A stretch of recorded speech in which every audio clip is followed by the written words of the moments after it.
We're currently at Taga Tuja, which is a 7 wells waterfall. Through the little streams here, they say you're supposed to be able to slide.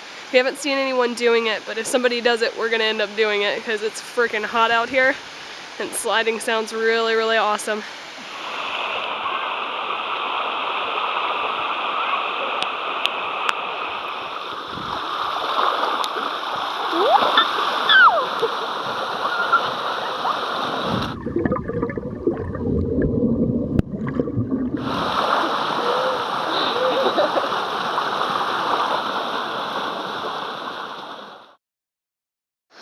Alright, so we're still at Taga Tuja, and we've been sliding down the rocks, and it is absolutely amazing. When we got here, since it's an Islamic country, I didn't really know to what level am I allowed to get undressed. I ended up asking a guy if I could take off my shorts, like he had seen other women here, and he kind of said I don't think it's going to be a problem. So I got into my bathing suit and went around for a little while, but to slide down these rocks, it's a good idea to put some shorts on unless you want like scars on your butt cheeks. But there's a family here where the mom is like scantily clad. Like, I wear a modest bathing suit, and this lady, like, her nipples are gonna fall out. And they're allowing their 11-year-old daughter that has, we're guessing she's 11, she's definitely hit puberty. She's hanging with her tits out. And it's really, really odd because, I mean, I asked somebody if I could take my shorts off. And this little girl's just like, bam! So it's a little odd. Definitely too old. She's too old. Where we were sliding turns into this a good number of feet down the way. So that's why they had danger signs, because you don't want to slide into this. That would be bad. It comes down to a big pool where everybody can swim, and then it just kind of fizzles out. Taga Tuja is absolutely amazing. So we've driven to the top of a mountain, and go long Rhea, and we're about 880 meters in the air, and we're in this resort that we've managed to somehow get into. We're trying to get to the top of this tower here. Kind of looks like a prison. You can't see it through the trees very well, but here are the stairs. Some Asian man told us to come in here, and they didn't stop us.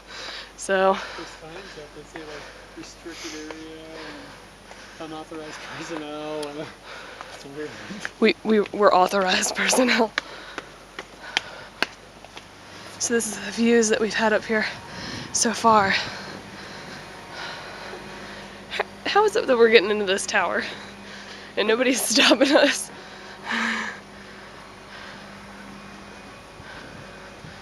We live in the clouds.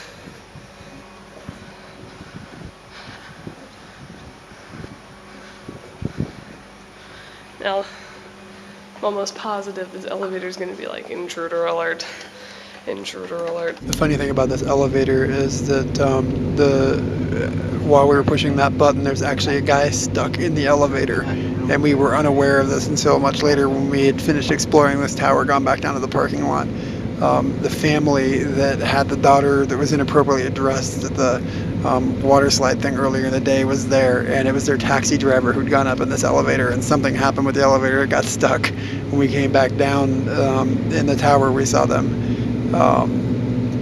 working on the elevator, like pulling on it, and then that guy came running out. When I was down, waiting for Katie to use the restroom, he comes out and he's like, I've been stuck in this elevator for 45 minutes. To the stairs, Watson. We've infiltrated their tower. That's ridiculous. So we're currently staying on an island called Langkawi. It's really big, and it's pretty amazing to be in a place where you can see all the edges of it. Riding up here, we came along this road right here. And came around somewhere down here, a little squiggly. And then up this little road, and then up that little road.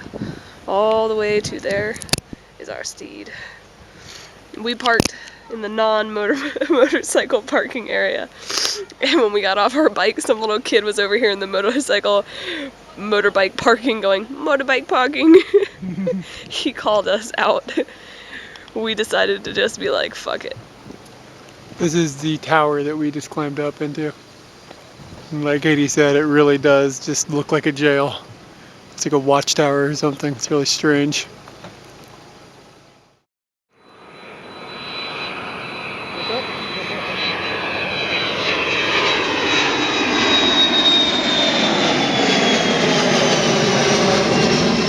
Wow!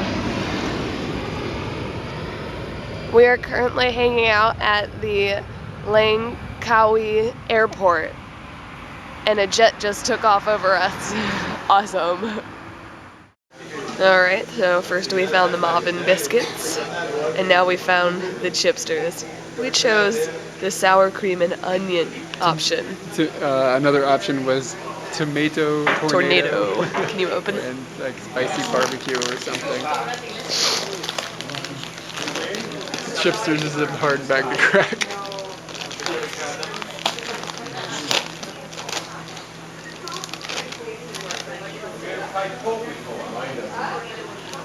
Okay. It's nice to have good chips in Asia. Yeah, they are good. Winner. You ever been in a country for 4 whole days and then realize that your watch is wrong because everyone else lives on an hour earlier than you do? No, later, right? No, earlier. It's earlier. Oh, God, who knows?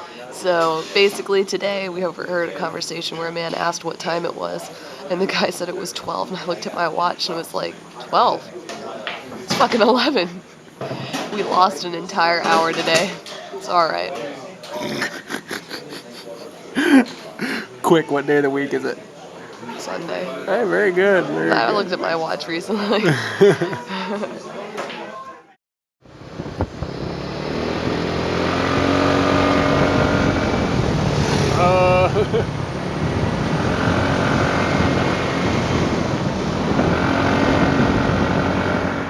So what's going on? We have no petrol. Out of petrol. It's bone dry. Bone dry. The fuel gauge on this motorbike does not work. It always shows empty. And the last time we stopped, I opened it up and looked, and there was fuel in there. So I said, all right, well, we're good. And then we went a long way, and then the bike ran out of fuel. And we are in the middle of nowhere, like in a spectacular way. At least we're not stuck on Angry Monkey Mountain. Yeah, Angry Monkey Mountain would have been terrible. I would have cried. So here I sit waiting for Katie to return with some gasoline. A couple of other white folks were out here, a German couple, and they had one motorbike each. So she hopped on one of their bikes, and they're taking her. It's a pretty good distance into the island a little ways, where they have a gas station, and she's got a bottle of water, and I guess she'll pour the water out of it and put the gas into it and bring here and put in this. It's pretty cool though where I'm sitting. I was sitting over here a little bit in the grass, and these giant red ants were like climbing up my legs, like a lot of them, like 30 or 40 of them within a minute of sitting down. So I had to move the bike over to a little area that's asphalted. And the reason this is asphalted is because there's a golf course right here on both sides of the road. And you can see the golf course actually backs right up to the ocean, which is pretty cool. And it looks like a really amazing golf course. It's 18 holes, and I looked it up in my book, which is a couple years old, but it says that a round of 18 holes is like $15, which is just unbelievably cheap compared to what you'd be used to in the States, especially for something with one of the best views I think I've ever seen. So I'm making this because I'm bored, and I've I got a few more minutes at the minimum before Katie comes back, so yeah.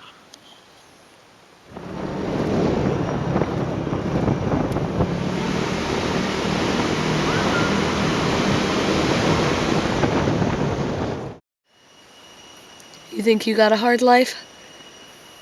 This guy just moves poop every day. We just watched this monkey steal this bag of chips from these guys that are swimming. And, oh, shit, I lost him. Where'd he go? There he is. Oh, yep, they're gonna enjoy those Lays. They might be chipsters. They might be chipsters. In that case, they are in luck. It's a tasty treat. This is what happens to waterfalls during the dry season. But this is icy, icy water. Chili toes.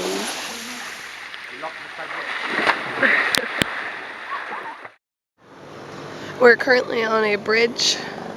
We stopped just to check some things out. This is what the foliage in Langkawi looks like.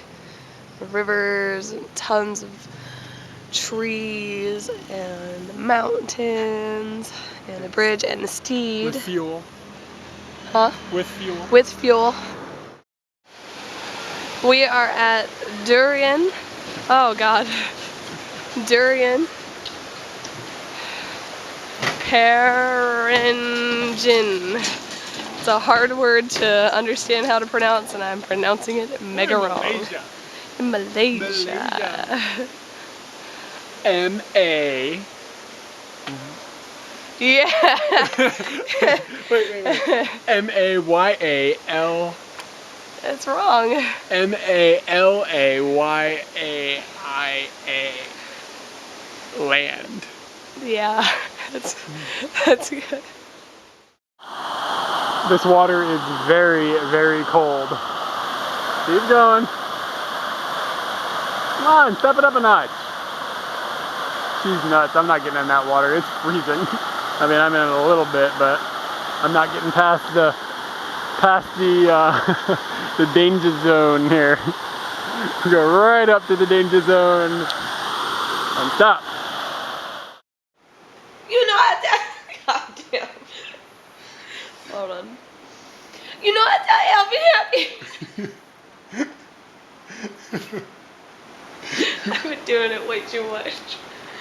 You know what? I am happy. My voice is broken.